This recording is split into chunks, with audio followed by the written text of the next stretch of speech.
Admiral Crixther stood on the command bridge of the Eternal Dominion, the largest warship in the Valaxian Imperial fleet. His 4 eyes scanned the holographic display before him. 3,000 warships formed a perfect crescent around the small blue planet called Earth. The humans had no idea what was coming for them. The Valaxian Empire had conquered over 200 species across the galaxy. Every single one had surrendered after seeing the Imperial fleet arrive. The pattern was always the same. Show overwhelming force. Demand submission. Accept surrender. Move to the next world. It was clean. It was efficient. It was how civilization worked. Crixther had studied the humans through intercepted communications and probe data. They were soft creatures. They fought among themselves over petty matters. They had barely reached their own moon.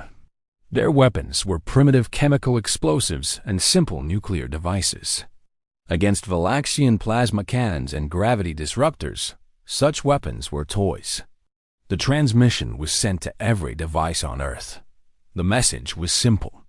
Surrender your world. Accept Valaxian rule. Resistance means extinction. You have 12 standard hours to respond. Crixther expected panic. He expected desperate pleas for mercy. He expected their leaders to beg for terms. This was how it always happened. The weak submitted to the strong. This was the natural order of the universe. The response came in 6 hours. It was not what he expected. A single human appeared on the view screen. She was an older female with gray hair and hard eyes. She wore a military uniform covered in medals and symbols. Behind her stood rows of soldiers in strange armor, their faces hidden behind reflective visors. The woman spoke calmly. Her voice carried no fear, no trembling, no desperation. She introduced herself as General Sarah Chun, Supreme Commander of United Earth Defense Forces. Her words were brief. Earth does not surrender. Earth does not kneel. If you want our world, come and take it. We will be waiting. The transmission ended. Crixther laughed. His officers laughed with him. The arrogance of these primitives was almost amusing. They had no concept of what they faced. The Valaxian Empire had crushed species with technology far superior to humanity. These creatures thought their courage could substitute for power. They would learn otherwise. The fleet began its approach. Standard conquest formation. Overwhelming display of force followed by surgical strikes on military installations. The humans would break within hours. They always broke. The first sign of trouble came when 17 scout ships vanished from sensors. One moment they were there. The next moment, nothing. No debris. No distress signals. Just gone. Crixther frowned. Equipment malfunction, perhaps. He ordered more scouts forward. They vanished, too. Something cold touched the Admiral's spine. He ordered the fleet to halt and scan the space ahead.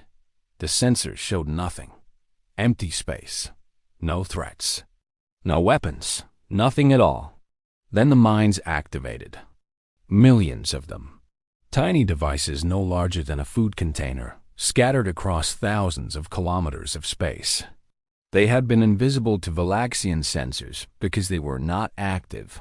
They were not transmitting. They were just floating in the darkness, waiting.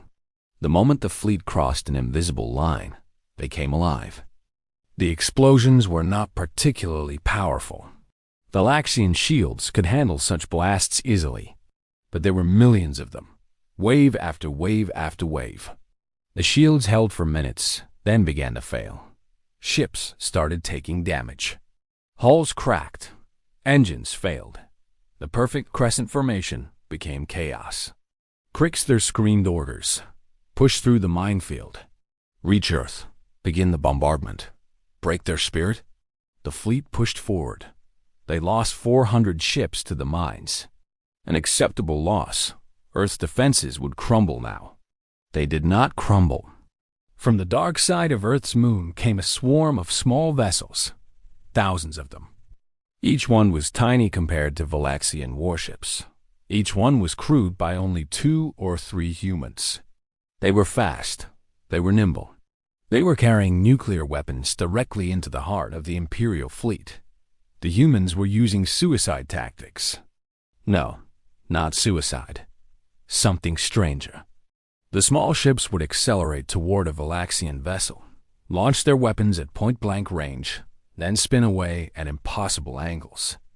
The pilots were not dying. They were simply accepting that they might die. They attacked without hesitation.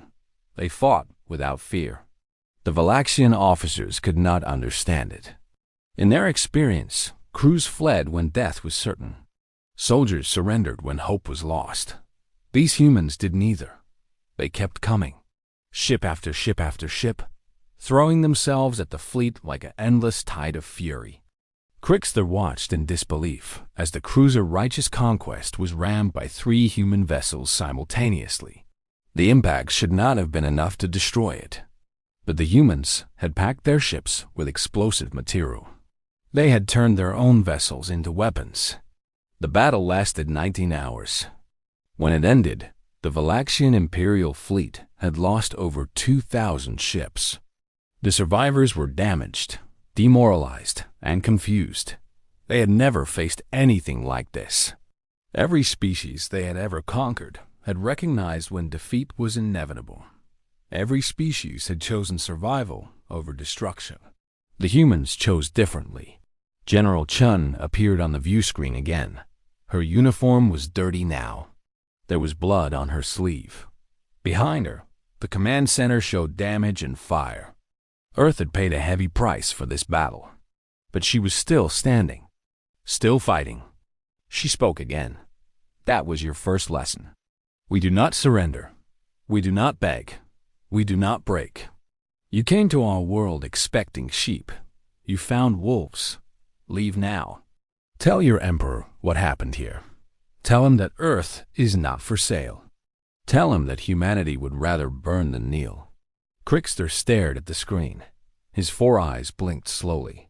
For the first time in his long career, he felt something he had never experienced before. Fear. Not fear of death. Fear of something he did not understand. Fear of a species that defied every rule of galactic civilization. He ordered the retreat. The journey back to the Empire took 3 months. During that time, Crixter tried to understand what had happened. He studied human history through captured data files. What he found horrified him. The humans had been fighting each other since they first walked on 2 legs. Their history was written in blood and fire. They had invented countless ways to kill. They had survived ice ages, plagues, famines, and disasters that would have ended lesser species. Every generation faced some terrible challenge. Every generation survived. More than that, they had developed a concept that existed in no other species the Empire had encountered. The concept was called sacrifice. The willingness to die not for personal survival, but for something greater. For family, for tribe, for nation, for their entire species. The Valaxian Empire had crushed species that fought for survival. Survival could be negotiated. Survival meant submission was acceptable if it meant living another day. But the humans did not fight for survival. They fought for pride, for honor, for the idea that some things were worth dying for. Crixter presented his report to Emperor Zalveth himself. The great ruler listened in silence. His ancient eyes showed no emotion as the admiral described the battle, the losses, the impossible human resistance. When Crixter finished, the emperor was quiet for a long time. Finally, he spoke. You are telling me that these primitives, these creatures, who have barely left their own planet, defeated the greatest fleet in our history through sheer aggression? Crixter lowered his head. Not aggression alone, Divine Emperor. Aggression combined with something else. They call it determination. They would rather die than submit. They would rather see their world burned than surrender it. They are not rational by our standards. They do not calculate survival. They calculate victory or death. The Emperor considered this. What do you recommend, Admiral? Crixter had thought about this question for 3 months. His answer was not what anyone expected. We leave them alone. We do not contact them. We do not provoke them.